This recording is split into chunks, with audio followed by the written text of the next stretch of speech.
This is the worst we've ever seen in the last 40 years.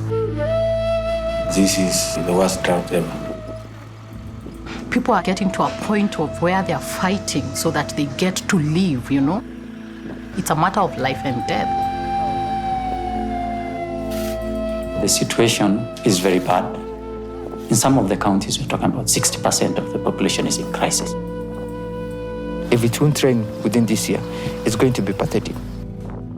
There's no doubt that a lot of livestock will be lost. Even human life are going to be at crisis. They are the victims of emissions from elsewhere. So the world needs to show solidarity. It is not.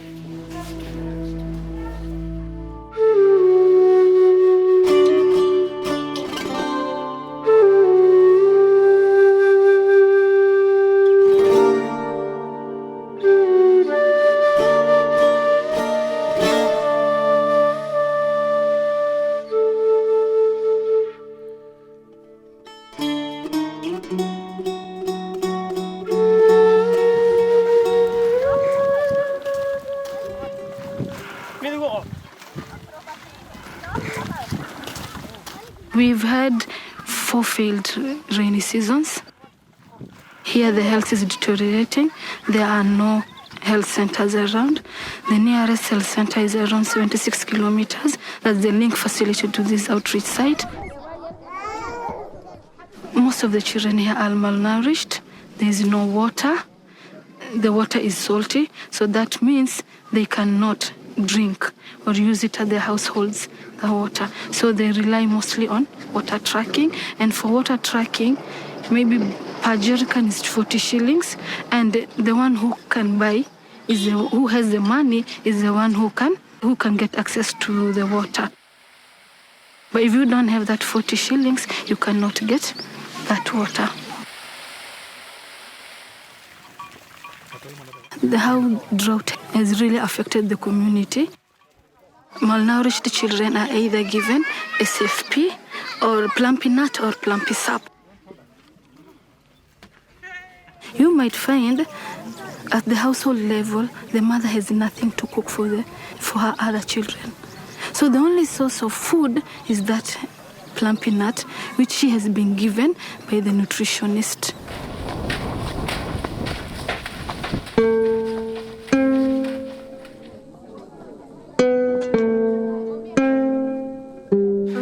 hal jeer aan la siiyaa halka jeer bariis aan labaata roob maan arkin manxun baa la maray roob maan arkin bas xoolaha ay naga dhamaadeen heer baa hadda naga soo haray waxba baalkii aan marnay dhib intaas aan marnay dhib oo rafaadi anta waa la aroori maxaa la aaday maxaa la aaday xarabuul قال محل هذه باش ريال هذه قال محل هذه بدكاري قال محل هذه حربو قال قاع محل هذه باش ريال هذه على بدكاري يلا هذه بس مشين تاعنا أنا محسكر نقطة بيدناني وأيضا والعك بي معاك كذا أنت ضانتنا محلودي كان العك العك مركب مهسي هذا مع فريق بس مرمر maxaa iska soo noqonay awa garjimay eer baa iska soo noqonay bas awaara saasay noqosatay xooleyna way naga dhamaadeen saasay noqosatay xooley buujo waxa ku gadan mar waxay loo ayay isu soo celinaysay kana dhamaadeen maxaa isku soo celin mar saasay noqotay mar awaarta saasay noo dhacday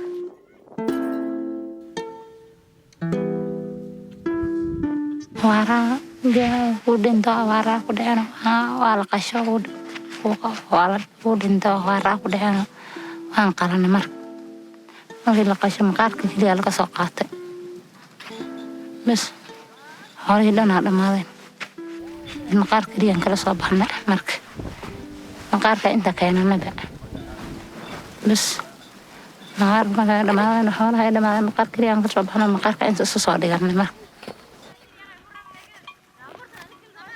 Women are the ones who really move long distances to get water. And in the process of doing that without something to eat, then it means their body condition is deteriorating. If there's even little food in the house, they are the last to eat. including for the girls. And from that kind of a context, the situation is very dire.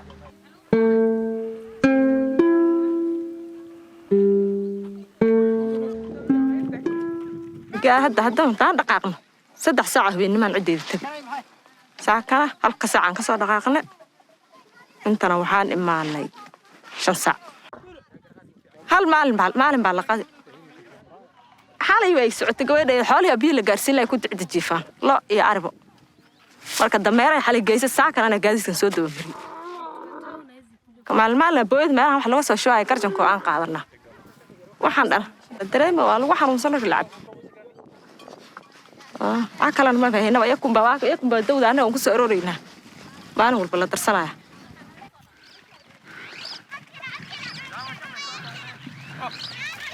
The community setup is in a way that, for instance, it's the women and girls who are responsible for fetching water for domestic use.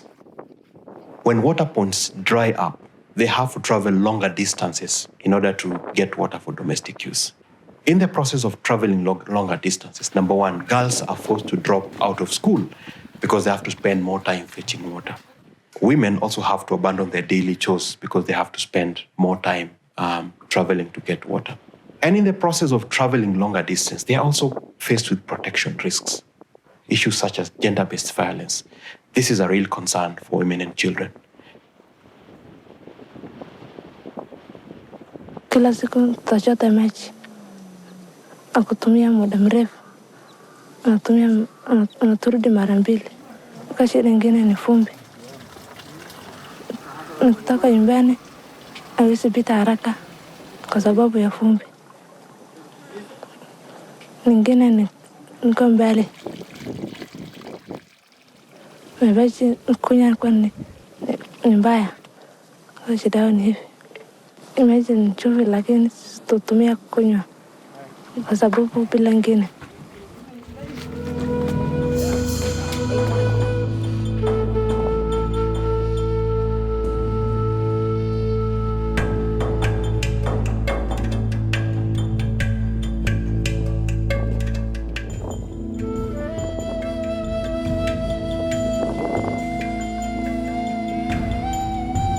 Another moment, and based on data that we received from the government, almost 2.4 million livestock deaths have been reported.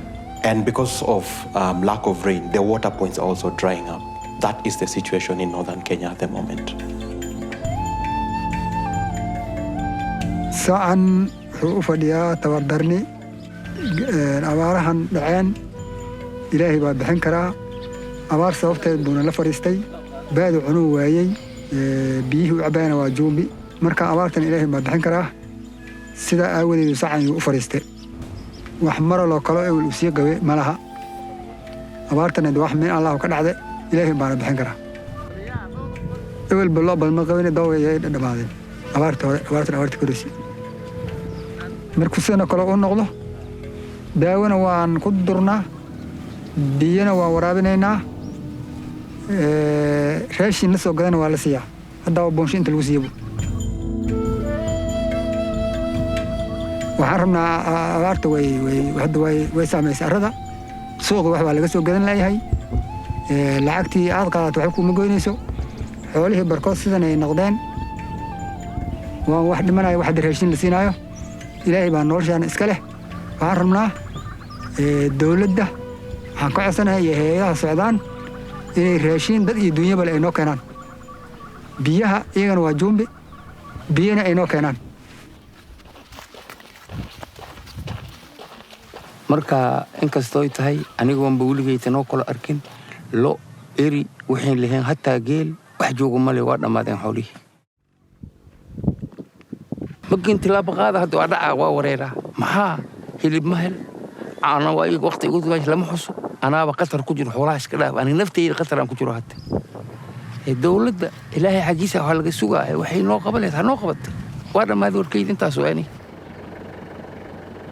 أنا جو بقتل كجر كوي الرودمان اللي لك كاني ويدولة النو كان توماش لكاني بريسكي أو كافو هانس كرسنينا كواسع عنا وأكرون هاي سلام عليه lacag ma qabno mushaar ma qaadana marka bariiskaas dhilxoy dawladda keentay haddaan ka hor aan ku nooleeno luuqayno aan cunayni markii noola keenaba kuwaasaan ku noolnahay.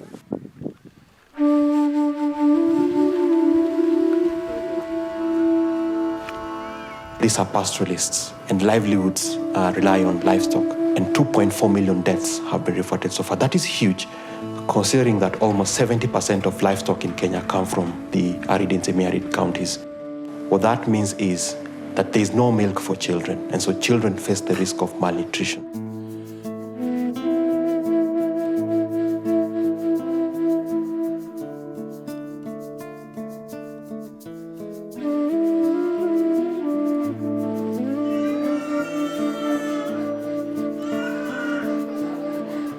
In an average normal day, about 30 to 40% of our world is malnutrition.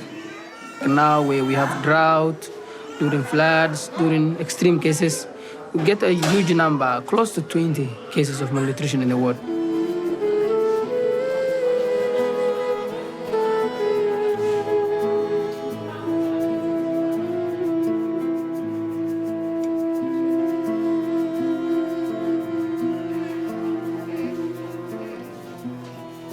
Tarbaja elben wad burmiyo meesho ugu dambeysay tarba wajeer 9 saac oo maalinnimaan soo baxay meeshaan waxaan imaad halka saac oo habeenimo 9 saac oo maalinnimaan xaq soo baxay halka saac oo habeenimo inta maal burmiyo waxaan ka soo baxay 9 saac oo maalinimo wajeer isbitaalkan waxaan imaaday halka saac oo habeenimo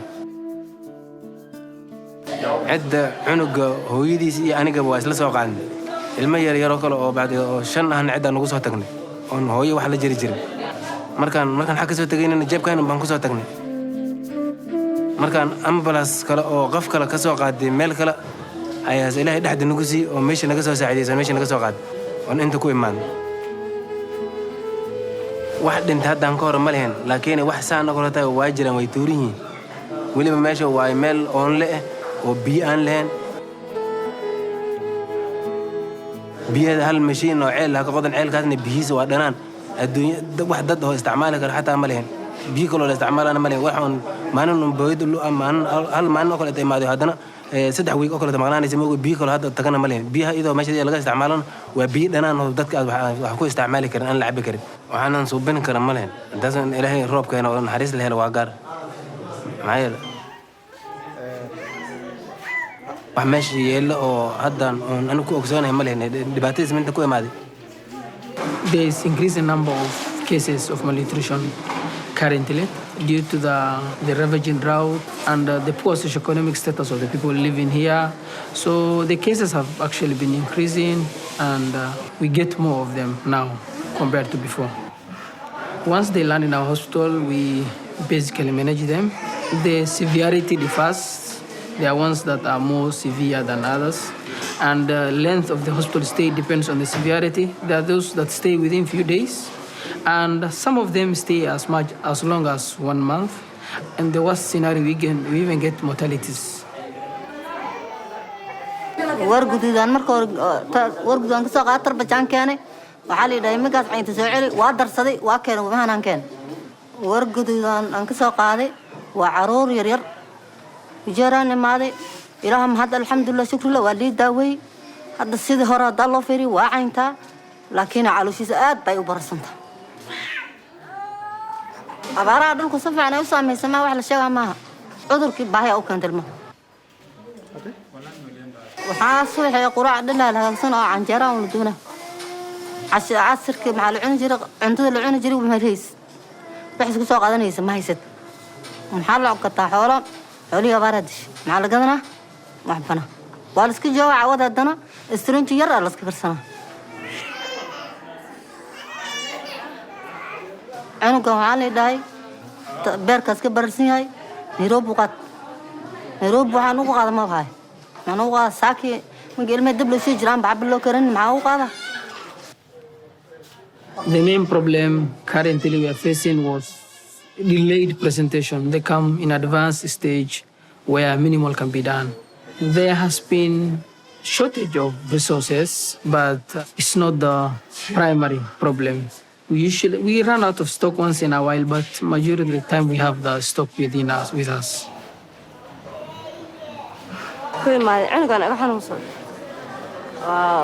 عنقو كرو درم ويسيس ولا شيء مركان نفق دران سيء شيء ناس كسعانك وي هني أنا ما عليه رجعت كيما لا ساعة إنه غير سرعة عنقو قال نفق دران سيء شيء هني أنا قد ما عليه الماء كلنا لما تمشي أو قاجلوا فيه الماء قاجلوا هيس قاجلوا أنا قد ما عليه استالو كويس ما هيستا أنا كل حي ما ينجو وحيس وبقون هاتين مالي ديبكا ساي هيست ما أبغى كلها وهلالنا ولا جرى قف كلا ولا جرى مالها هون نجرين الماء لو تجاي أنت ما ولا سينا الأرطون لا كرنا ولا حلو أول ما عليه أحلى هيست مالها قاجلوا ده ما أنا مش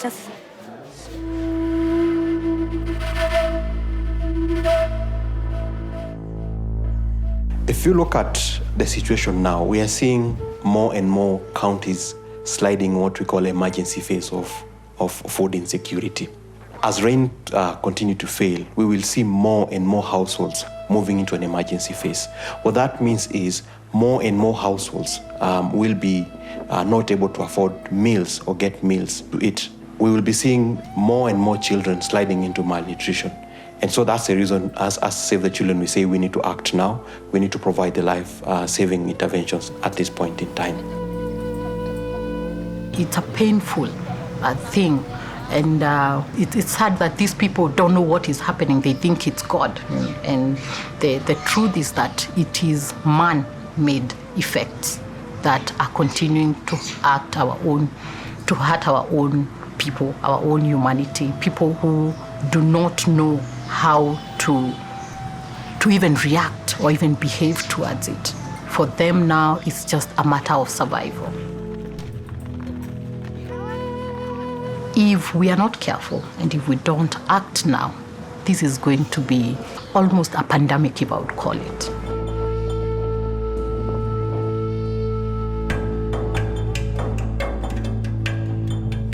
We now kind of agree that this is caused by climate change, and the people in northern Kenya do very little in terms of climate impact. So we do very little in terms of carbon emissions, but we get the worst of it. The people in this Western world do the biggest damage, but they get less of it.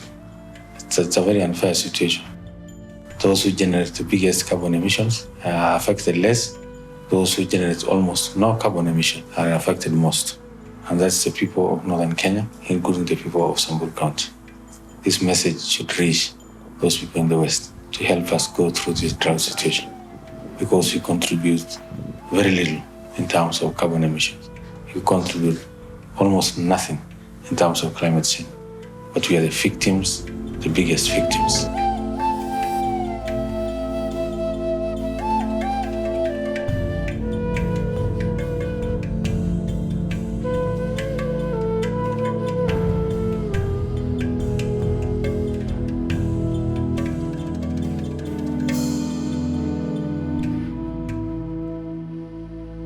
There has been a register of dropout because of drought. We have at least 5 to 10 dropout per class.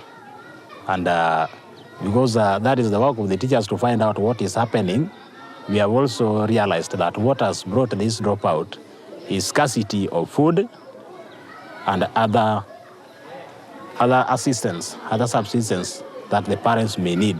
Because this drought, number one, knowing that this is northeastern and they are pastoralists. Because of drought, parents keep on moving from one place to another. So you realize that parents have moved, and some of the parents are moving with their children. Some of the children are left at home, and because they are left at home and there's nobody supervising whether they are coming to school or not, it becomes difficult for teachers to search for them from their homes. Number two, because of this movement, as the parents are moving, we have realized that learners are left at home without food. And so it becomes a problem for them to come to school and go home daily without proper feeding. Earlier on, we were having school feeding program, which has been assisted by NGOs and the government. But recently, it is not there. So because of this, even us, the side of school, it is very difficult for us to succumb this problem, because the learners do not have food at home. At the same time, there is no food at in the school. So that one may be one of the problems that has brought out this, what we call school dropouts. Tunajaribu kuleta hiyo watoto, tunajaribu kurudisha watoto kwa shule, lakini bado tuko na shida upande ya kulisha hiyo watoto, ndio tunakuanga na tuko na shida hiyo watoto kulisha, kwa sababu watoto parent yao hawako, wako stranded kwa ndani ya nyumbani wao, na hakuna mtu ambaye ako hapo kusaidia, isipokuwa sisi ndio wale ambaye kiongozi ndio tunaanza kusaidia hiyo watoto kupeleka hapo kwetu, tunalisha kutoka hapo kwa kama watoto yetu tu, tunaenda alafu tunatuma shule kama watoto yetu tu. As food reaches the stomach, there is secretion of gastric juice. The mode of teaching has changed. Because number one, we have to adopt what we call guidance and counseling method. Because even those who are in class, they still have the same problem that even those who are outside are having. So you realize that you cannot go on with your teaching the way it used to be. So you have to start guiding and counseling so that at least each and every one of them are ready to learn. At the same time, it is also interfering with our syllabus coverage. Because today you go in a class of 25, you find 20. Tomorrow you go, you find those, they are now 18. And these 18, 5 were not there yesterday. So you have to teach a new thing. So this one has also derailed our syllabus coverage because the rate of absenteeism is too much. The problem cut across the boys and girls. Though this region, girls are more disadvantaged than boys because of cultural practice. Still, the understanding. So you realize that parents do not see the need of pupils, of girls being educated. When such problems come, you find that the rate of dropouts in girls are more than the dropout in boys. Hiyo wasichana ambaye wanafanywa early marriages ni wale ambaye hasa watoto ambaye already wako kwa ndani ya secondary, watoto parent ambaye watoto yao wako kwa ndani ya secondary, ndio walishinda kulipa hiyo school fees ya wale ambaye watoto ambaye wako kwa mbele yao. So wakati walishinda kulipa hiyo ngine ambaye wako kwa secondary, so wanaanza sasa kupeana huyu mtoto mwingine ambaye wako kwa primary ili zisumbuliwe na school fees. Kwa sababu kulipa hiyo school fees ilikuwa shida kwa wazazi, kwa sababu hawana pesa chochote. Ile kitu ambaye zamani walikuwa wanategemea ni hii mambo ya mifugo sasa ukame imeenda nao. Hawa watu sasa wako stranded, ndio maana wanafanya hiyo kitu sasa early marriages inaendelea.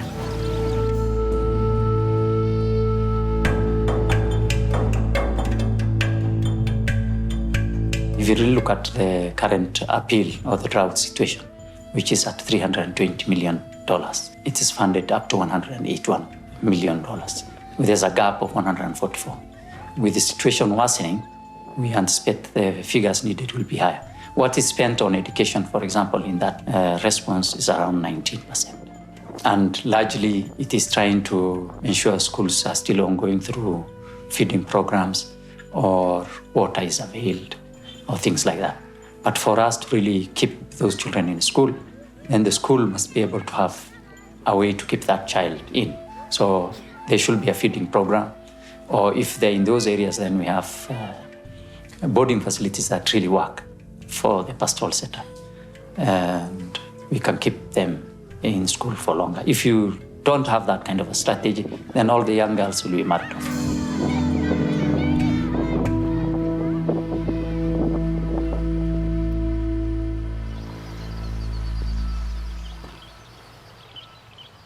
Who has grown up knowing now climate change is here with us and is here to stay with us. Now the big challenge for me is what can I do so that it can impact positively on the community that I live in. We have extreme temperatures. Like you can't, at homes, you're forced to even spend outside at night because it's very hot. But again, we encourage the people, community living around to do tree planting. So for the houses that we've planted trees inside, the environment has improved. And then secondly, climate is natural. We have no control over it. But again, some of the activities that we do as humans, do they contribute to the effect of climate change? For example, deforestation. People are poor. They will cut down trees for charcoal. They will cut down trees for firewood, and so on and so forth. Now, what happens if the place gets degraded? The animals have nothing to eat. They have no feeds, and then there's no longer rangeland anymore, because sometimes there are also bushfires, which happen. Now, if that is some of these things, like the human activities contribute to some of the things that happen as far as climate change issues are concerned.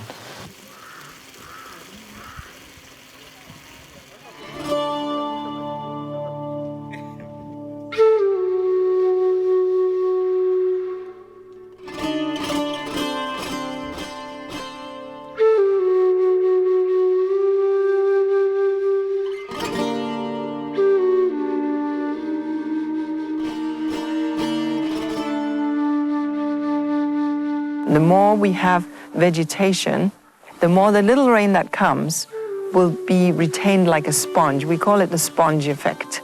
Whereas if there's no vegetation, it just runs off and you get these deep gullies in the landscape. So the more we have sponge effect and the more vegetation, however sparse and scarce it might be, the better it is.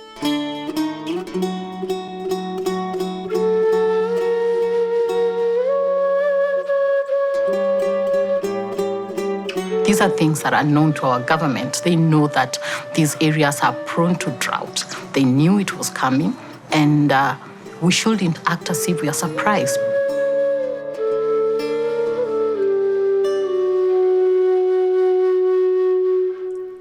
Government needs to take responsibility. So the first thing is all these humanitarian actors are just a complementarity package to government. So if in the government setup and planning processes, some of these things are not ingrained within our culture of how we do work, then definitely we'll always be dealing ad hocly with a crisis after crisis. We only wake up when the situation is hot.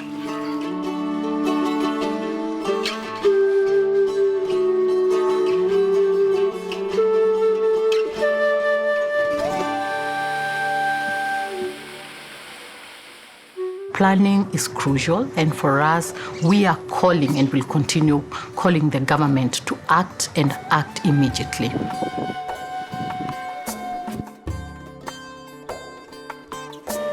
Climate change is here with us. It's not leaving. We cannot keep on having conversations. It is a matter of urgency and action.